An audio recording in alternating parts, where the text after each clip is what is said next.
Sariling wika ang salamin nitong ating pagkatao. Mabisang kalasag tungo sa Sapagkat itong English, isang wikang universal.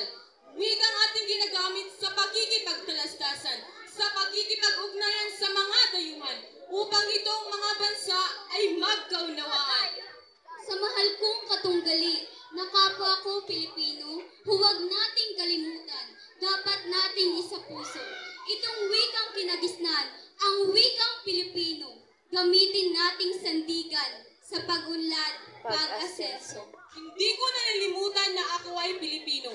Mahalaga rin ang Ingles at yan ay nababatid mo. Lalo na kung may bala ka sa ibang bansa ay matungo. Ang pandaigdig na wika, dapat pag-aralan mo. Tama na, sukat na.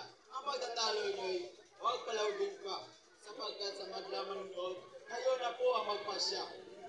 Alin ang malaga, sarili